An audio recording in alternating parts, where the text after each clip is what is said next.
కసింగొండ గ్రామంలో 4,53,00,000 రూపాయలతో అభివృద్ధి పనులకు శంకుస్థాపన కార్యక్రమం అనంతరం ఏర్పాటు చేసిన బహిరంగ సభలో కూటమి ప్రభుత్వ పాలన అనకాపల్లి జిల్లా అభివృద్ధి గురించి మాట్లాడిన అనకాపల్లి పార్లమెంట్ సభ్యులు డాక్టర్ సిఎం రమేష్. ఈరోజు ఈ 3 గ్రామాల్లో రోడ్ల కార్యక్రమం ఎందుకంటే గత 5 సంవత్సరాల్లో ఎక్కడ అభివృద్ధి లేదు. ఆ ప్రభుత్వం వారికి ఉపయోగపడింది తప్పితే జగన్మోహన్ రెడ్డికి ఒకరికి ఉపయోగపడింది తప్పితే ఎవరికి ఉపయోగపడలా. మొత్తం రాష్ట్రం అంతా దోచుకొని అతలాకుతలం చేసేశారు.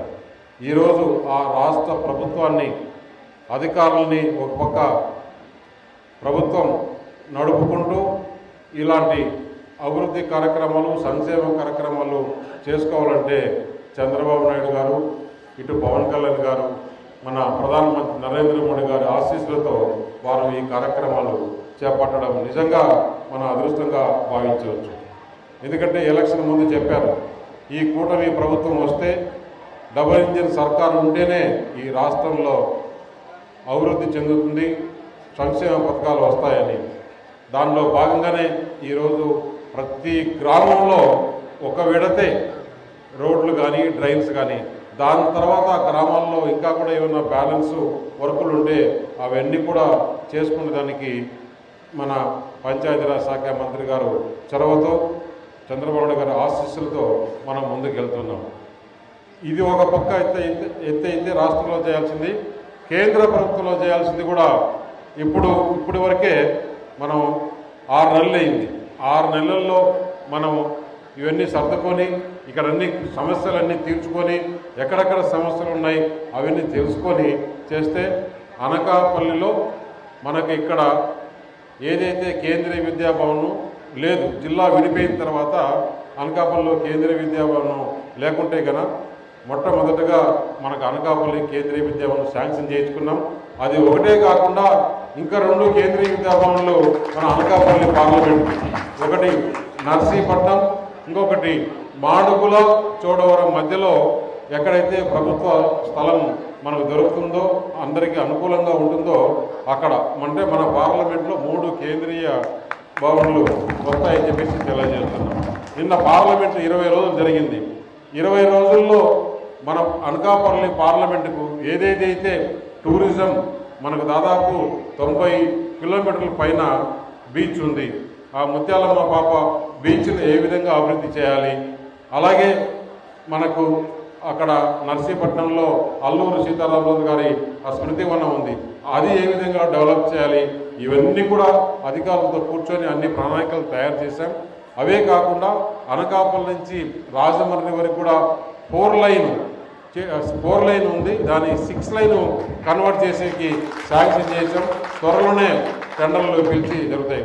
అలాగే అనకాపల్లి నుంచి విశాఖపట్నానికి కూడా ఈ రోడ్డు చాలా రద్దీ ఎక్కువైపోయింది, ఆ రోడ్డును కూడా డెవలప్ చేసేదానికి ఆల్మోస్ట్ శాంక్షన్ అయింది, డిపిఆర్ జరుగుతుందని చెప్పి తెలియజేస్తున్నాం. ఇవి కాకుండా కొత్తగా ఏదైతే మనకి తుని నుంచి నర్సీపట్నం, చోడవరం, మాడుగుల, కొత్త వలస, విజయనగరం పైదానికి కూడా ఒక హైవేకి డిపిఆర్ చేయాలని చెప్పేసి మన కేంద్ర రోడ్డు రవాణా శాఖ మంత్రులు గడ్కరీ గారు డిపిఆర్ చేయమని చెప్పి అధికారులకు ఆదేశించడం జరిగింది. అలా కాకుండా సర్పవరం నుంచి అలాగే మాడుగుల వరకు, మాడుగుల నుంచి అలాగే నర్సీపట్నం కలిపే విధంగా ఇంకొక డిపిఆర్ కూడా ఆయన ఆర్డర్ వేయడం జరిగింది.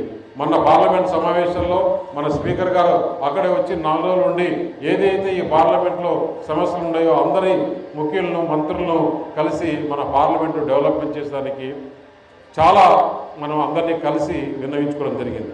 దానిలో భాగంగానే ఈ 6 నెలల్లోనే భారతదేశంలో ఏ పార్లమెంటులో కూడా అనకాపల్లి మీద దృష్టి పెట్టి ఇక్కడకు ఎంత డెవలప్మెంట్ తీసుకొని చేశామంటే ఆర్సిల్ మిట్టలు మన అనకాపల్లి పార్లమెంట్లో పాయకరావుపేటలో 1,50,000 కోట్లతో అంటే మొట్ట విడతగా 70,000 కోట్లతో 2,200 ఎకరాల్లో అక్కడ ఒక స్టీల్ ప్లాంట్లు చేసేదానికి జీవో ఇవ్వడం జరిగింది.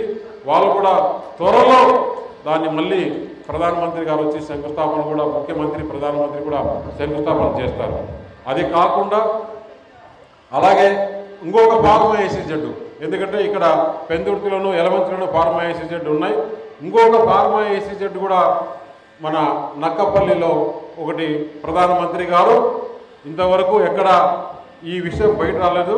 మొట్టమొదటిగా నేను చెప్తున్నా, రేపు జనవరి 8వ తారీఖు నాడు మన అనకాపల్లిలో 2-3 కార్యక్రమాలకు ప్రధానమంత్రి గారు శంకుస్థాపన చేయనున్నారు. ఒకటి వచ్చేసి హైడ్రోజన్, ఎన్టీపీసీ హైడ్రోజను మన ఆంధ్రప్రదేశ్ విద్యుత్ శాఖ అలాగే ఎన్టీపీసీ భాగస్వామ్యంతో 1,50,000 కోట్ల పెట్టుబడితో అక్కడ చేస్తున్నారంటే ఇక్కడ స్థానికులకి ఎంతమందికి ఉద్యోగాలు వస్తాయో ఒకసారి ఆలోచించండి. అలాగే ఆర్సిల్ మిట్టల్లో వచ్చే దాంట్లో మొట్టమొదటి విడతలోనే దాదాపు 15,000 నుంచి 20,000 వరకు డైరెక్ట్ ఉద్యోగాలు, ఇండైరెక్ట్ ఉద్యోగాలు వస్తాయి. దాంట్లో ముఖ్యంగా మనం చెప్పేది ఏంటంటే